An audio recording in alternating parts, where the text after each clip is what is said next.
Olá, muito bom dia a todos e todas. Que Deus abençoe muito a vida de vocês. Estamos aqui no primeiro dia da semana, reunidos, a Igreja de Cristo que se reúne na 9 de julho. E nessa manhã também do Dia dos Pais. Esse Dia dos Pais que nós não vamos esquecer, porque é um dia diferenciado, né? 2020 ninguém imaginou que tudo isso ia acontecer conosco. Essa pandemia, esse confinamento, né? Esse distanciamento aí. Mas nós estamos aqui no primeiro dia da semana e no Dia dos Pais, servindo a Deus e adorando a Deus. Eu queria falar um pouquinho nessa manhã sobre antes de ser pai, tenho que obedecer a um pai. É interessante nós pensarmos sobre isso, porque antes de sermos pais, se nós olharmos e obedecermos a um pai, esse pai com letra maiúscula, né? Esse pai todo-poderoso, isso vai dar muito certo. Isso é a flecha certeira para a gente ter essa habilidade de ser pai. Agora, para ser pai e filho desse pai com letra maiúscula, só existe uma maneira, que é sermos servos de Deus, aceitarmos Jesus como Salvador.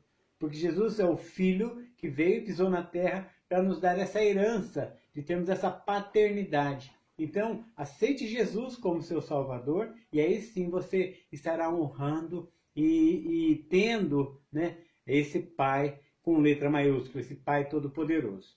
Bom, para falar um pouquinho disso, eu queria falar um pouquinho sobre progressão. E a progressão, o que que é? A progressão, ela faz parte das nossas vidas, né? Se a gente começa a fazer alguma coisa e continua fazendo aquilo, nós estamos progredindo naquilo, né? Progredimos no nosso estudo, progredimos no nosso trabalho, progredimos no nosso dia a dia, nas coisas que temos que fazer. E isso é muito interessante. Até no meu trabalho, vamos dizer assim, né? A pessoa que é dependente química e alcoólica, ela progrediu numa situação de continuar usando aquele entorpecente, né? E quando chega até o tratamento aqui conosco no Libertos, ela vai parar aquilo para progredir agora em recuperação. Então existe a progressão para a coisa que não é tão boa assim, né? E a progressão para a coisa que vai ser boa. Então nós temos que olhar um pouquinho para tudo isso aí e a gente vai ter esse ensinamento dessa manhã. Porque a progressão é a ação de progredir, é o processo, né, que vai caminhando na nossa vida. É um desenvolvimento gradual. Então, gradativamente, nós vamos tendo uma nova posição. É uma sucessão de novas atitudes que vão nos levar para um novo lugar. E é importante a gente pensar nisso. Até o Einstein fala assim, né, que a insanidade é você continuar fazendo a mesma coisa esperando um resultado diferente. Então temos que fazer coisas diferentes para termos uma progressão diferente, né? Então isso é muito importante para a nossa vida. Agora vamos pensar nisso, na progressão de ser pai. E para falar na progressão de ser pai, nós temos vários exemplos, né, na igreja que nos apoiam, nos ajudam muito, né, nos aconselham, né? Então, por exemplo, nós temos os pais maduros, né? E dentro desses pais maduros, nós temos os pais de meninos, por exemplo. Se vocês têm todo um exemplo na igreja, né? Pais de meninos, o Roberto Rocha, o Serginho Samaã, né? Que eles têm filhos meninos como os seus herdeiros ali, né? Então, tem bastante ensinamento nesse ponto aí. Mas também nós temos os pais de meninas, né? Que é o Chebas, o Carlinhos, o Luiz Melo, né? Que criaram suas meninas, né? Sempre que eu falar desses pais, hoje nós estamos falando no Dia dos Pais, mas ajudados pelas suas esposas, né? Isso é importante dizer. Agora nós também temos pais de casais, né? É o caso do seu Valdir, o Lúcio, o Ciro, que são pais de casais, tiveram um casal, né? E é legal a gente ver em todo esse modelo, talvez você esteja pensando, né? Em quantos pais tem na igreja para nós termos exemplos, aconselhamentos, sermos ajudados, né? Porque nós uns ajudamos aos outros, né? Mas também tem os pais de muitos, né? Pais de meninos e meninas, por exemplo, duas meninas e um menino, que é o meu caso, ou dois meninos e uma menina, ou quatro, né? Dois meninos e duas meninas, enfim. Tem uma série de exemplos de paternidade na igreja que a gente pode se ajudar, né? Quando nós nos encontramos, nos aconselhamos, né? Lemos a palavra junto, oramos uns pelos outros, nós nos ajudamos, né? E eu estou falando também isso porque nós temos o pai de primeira viagem, né? O pai da vez agora é o nosso irmão Danilo, né? Que daqui a pouco aí já vem o seu herdeiro aí, né? Tá chegando aí seu herdeiro. Parabéns, Danilo, pela sua paternidade. Parabéns, Fernanda, né? Daqui a pouquinho tem esse meninão aí cheio de saúde, se Deus quiser. E parabéns pelo seu Dia dos Pais e que Deus te abençoe muito. Mas olha só quantos exemplos temos na igreja para vocês buscarem essa ajuda, essa oração, esse momento aí de aconselhamentos, talvez, né? Mas eu sei que vocês vão aprender tudo da maneira de vocês, vai ser muito bom com Deus também. Bom, a progressão também, ela nos traz, como eu falei no início, né? A questão da progressão de pecado. Nós temos vários exemplos na Bíblia, mas eu queria falar do exemplo do rei Davi, é um exemplo bem conhecido e fácil da gente falar, e é nítido o que acontece com essa questão, né? O homem, segundo o coração de Deus, o que ele fez, como que foi essa situação aí do pecado em sua vida, né? Eu queria ler com você 2 Samuel capítulo 11, versículos de 1 a 5, e diz assim: decorrido 1 ano, no tempo em que os reis costumavam sair para a guerra, enviou Davi a Joabe e a seus servos com ele e a todo Israel, e destruíram os filhos de Amon e sitiaram Rabá. Porém, Davi ficou em Jerusalém. Uma tarde, levantou-se Davi do seu leito e andava passeando no terraço da casa real. Daí viu uma mulher que estava tomando banho e ela era muito formosa. Davi mandou perguntar quem era. Disseram-lhe: é Batseba, filha de Eliam, mulher de Urias, o heteu. Então enviou Davi mensageiros que a trouxeram, e ela veio, e ele se deitou com ela. Tendo-se purificado de sua imundícia, voltou para sua casa. A mulher concebeu e mandou dizer a Davi: estou grávida. Aqui nós temos um exemplo de uma progressão do pecado, né? Então, o que aconteceu aí, né? O verso 1 diz: estar no lugar errado, estar no momento errado. Então, Davi era para estar na guerra, ele estava em casa, ele estava no palácio real, no momento errado, na hora errada. Quantas vezes nós decidimos não ir para a igreja, não participarmos de um evento da igreja, seja ele uma reunião masculina, feminina, de casais, né? E escolhemos estar em outro lugar. E muitas das vezes esses lugares não são tão certos assim. Nós temos que tomar esse cuidado, porque Davi, o homem segundo o coração de Deus, resolveu ficar ao invés de ir para a guerra. O outro ponto no versículo 2 ele diz: estar à toa no momento de guerra, vulnerável, e ele vê o pecado. Então, enquanto todos estavam na guerra, ele ficou em casa e ele passeava pelo palácio, né, pelo terraço do palácio, e ele ficou vulnerável. Então, ele viu aquele pecado. Então, olhou para o pecado. No versículo 3, ele se dispõe a estar em pecado. Então, ele manda chamar aquela mulher. Olha só como vai tendo uma progressão do pecado, né? E no versículo 4, sem titubear, ele peca, porque já estava no meio de tudo aquilo. Então as coisas vão começando errado, as coisas não acontecem de repente, aconteceu, eu pequei, não. Nós, seres humanos, vamos procurando, e procurou, acha, né? Então no versículo 4 já vai ter o pecado consumado. No versículo 5, o pecado gerará consequências, a morte daquela criança. Então, no versículo 5 vai falar sobre a gravidez, né? Mas a questão é que a progressão do pecado continua. Davi vai tentar trazer Urias da guerra, colocar ele com a esposa para mentir que o filho era dele, vai mover uma situação para Urias ir à frente da guerra e morrer, inclusive, vai ter a morte de Urias, né? E depois da morte de Urias também a consequência vai ser a morte daquela criança, né? Aquela criança não vai ser concebida. Então, olha só a progressão do pecado entrando. Mas o próprio Davi, em meio a tudo isso, né, já no capítulo 12 de 2 Samuel, vai parar com o pecado e vai progredir em direção ao arrependimento. Só que para isso ele vai ter que aprender uma lição bem interessante com a palavra de Deus. 2 Samuel capítulo 12. Capítulo 12 diz: o Senhor enviou Natã a Davi. Chegando Natã a Davi, disse: havia numa cidade 2 homens, um rico e outro pobre. Tinha o rico ovelhas e gado, grande número, mas o pobre não tinha nenhuma coisa, senão uma cordeirinha que comprara e criara, e que em casa crescera, junto com seus filhos, comia do seu bocado, do seu copo bebia, dormia nos seus braços e tinha como filha. Vindo um viajante ao homem rico, não quiseste tomar das suas ovelhas e do gado, para dar de comer ao viajante, que viera a ele. Mas tomou a cordeirinha do homem pobre, e a preparou para o homem que lhe havia chegado. Então o furor de Davi se acendeu sobremaneira contra aquele homem, e disse a Natã: tão certo como vive o Senhor, o homem que fez isso deve ser morto. E pela cordeirinha restituirá 4 vezes, porque fez tal coisa, e porque não se compadeceu. Então o Natã disse a Davi: tu és esse homem. Assim diz o Senhor, Deus de Israel: eu te ungi rei de Israel, e te livrei das mãos de Saul.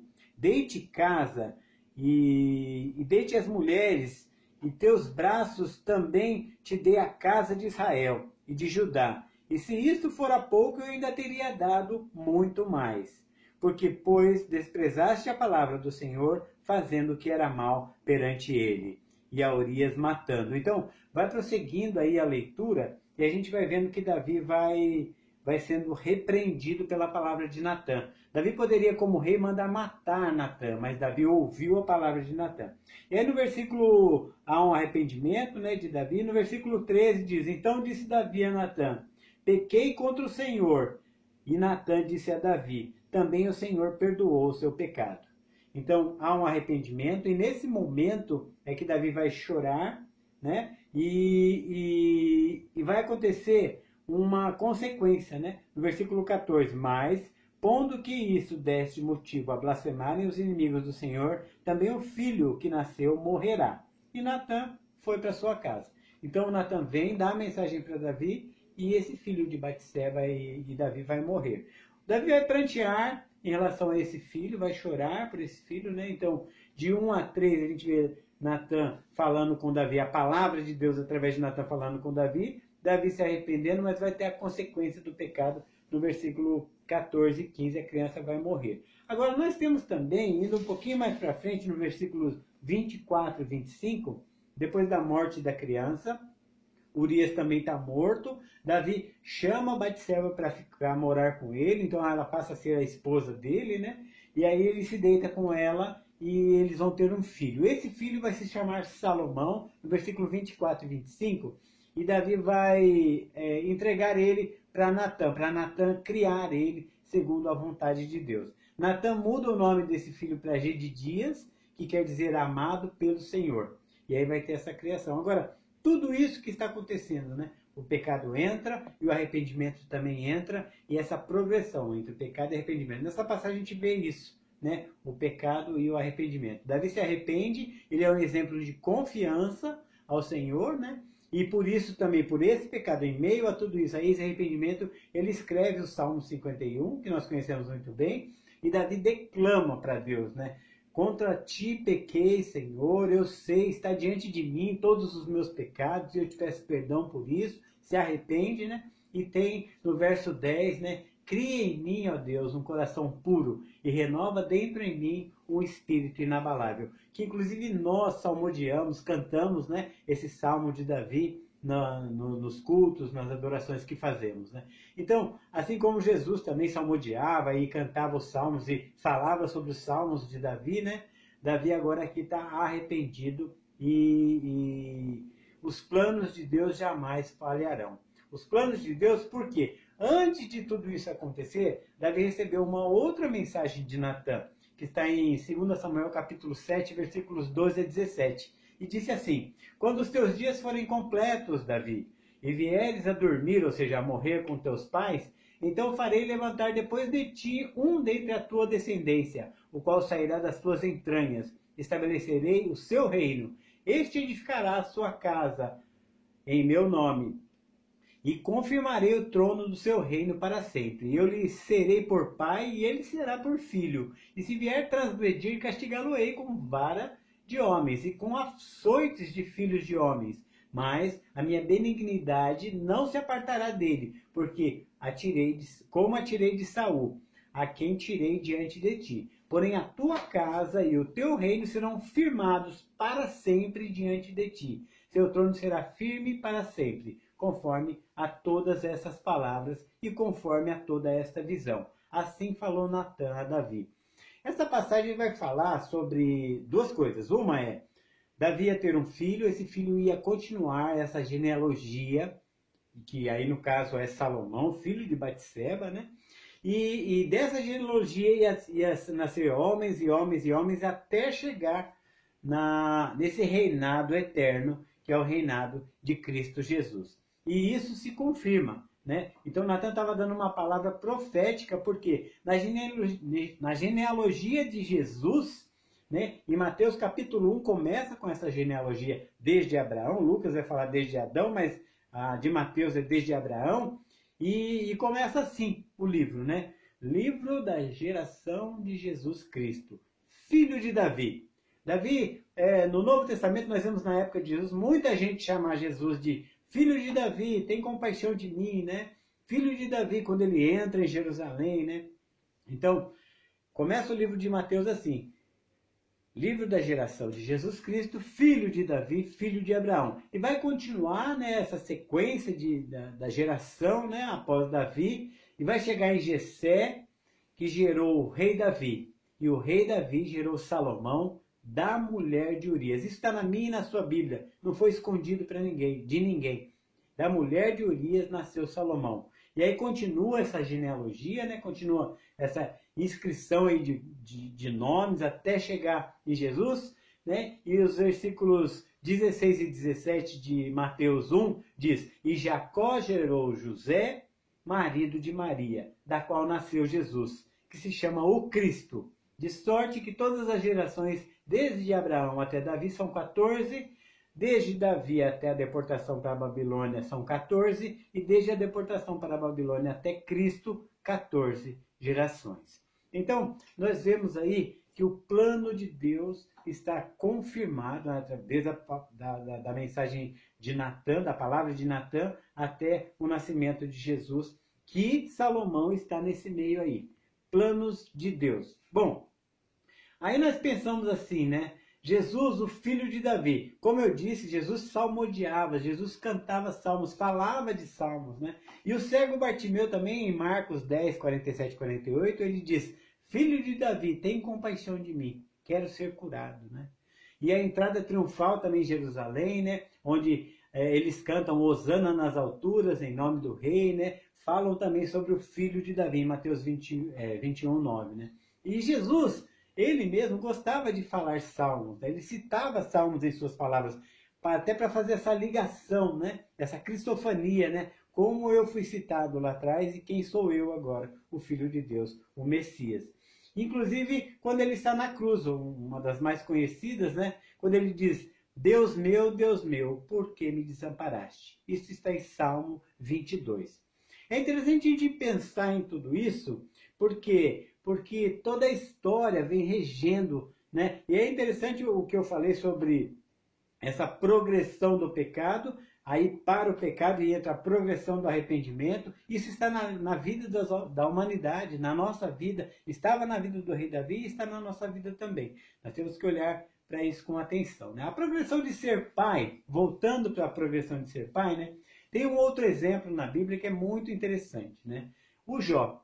Se você pegar o livro de Jó para ler, você começa a ver o quanto era dedicado a Deus, o Jó, a sua vida, né? Jó nunca deixou de adorar a Deus, mesmo com toda a sua dificuldade. E no começo não tinha muita dificuldade, mas depois vai ter.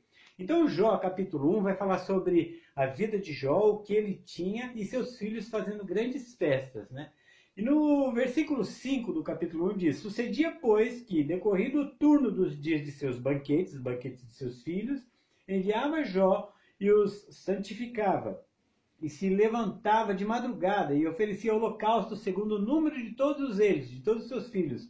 Porque dizia Jó: Porventura pecaram meus filhos e amaldiçoaram a Deus no seu coração. Assim fazia Jó continuamente. Ou seja, Jó orava pelos seus filhos. Orava falando: Deus, se eles fizeram algum pecado, perdoe. E ele oferecia holocaustos e ofertas a Deus. E ele pedia a Deus, clamava pelos seus filhos. Quantas vezes nossos filhos estão longe de nós, estão na faculdade, estão em outras cidades, e nós, pais, estamos orando. Precisamos orar, continuar orando pelos nossos filhos, né? Agora, o que vai acontecer aqui? E orar pelos nossos filhos também é orar pela salvação deles, porque pode acontecer alguma coisa com eles, mas eles precisam estar buscando a Deus para serem salvos. Depois dessa citação de Jó, Jó vai perder tudo. Cada versículo vai falando que ele vai perdendo seus bois, suas ovelhas, suas casas, seus filhos vão morrer, né? E depois que ele perde tudo, ele fica sem nada, ele fala isso em Jó 20 a 22. Ao ouvir isso, que ele perdeu tudo, Jó se levantou, rasgou o manto, rapou a cabeça, então se prostrou no chão em adoração e disse: saí nu do ventre da minha mãe e nu partirei para o Senhor. O Senhor deu e o Senhor levou. Louvado seja o nome do Senhor. Em tudo isso Jó não pecou e nem nada culpou a Deus.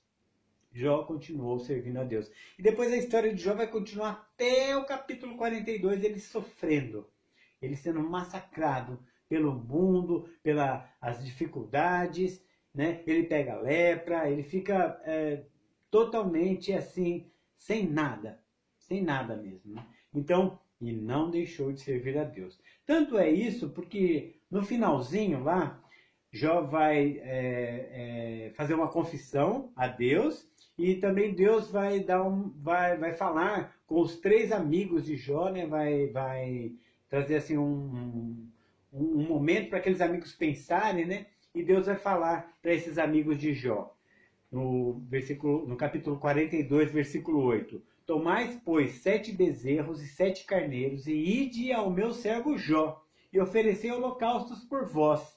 E o meu servo Jó orará por vós, porque dele eu aceito a intercessão, para que eu não vos trate conforme a vossa loucura, porque vós não falastes de mim o que era reto, como o meu servo Jó. Ou seja, esses homens falaram tantas coisas para Jó desistir de Deus, e Jó agora continua sendo esse intercessor, aquele intercessor que Deus aceita. Jó não pecou, Jó não falhou. E depois desse versículo, Deus vai restituir tudo para Jó.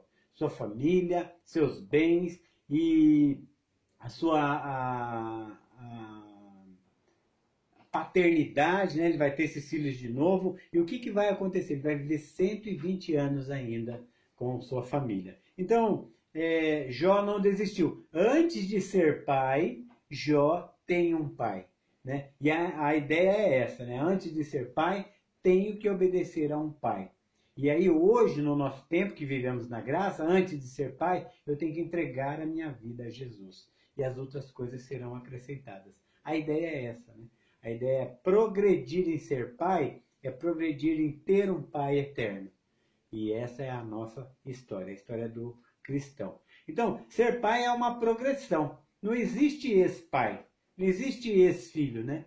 Porque até quando eles se vão, né, vão estudar, vão morar longe, ou se casam, né, ou até mesmo se vão deste mundo aqui, né, quando falecem, né, nós nunca deixamos de falar assim: esse é meu pai, esse é meu filho. Nós não falamos assim: era o meu ex-filho, né, ou é o meu ex-pai. Não existe isso, né? Então, pai é pai, filho é filho e não existe ex.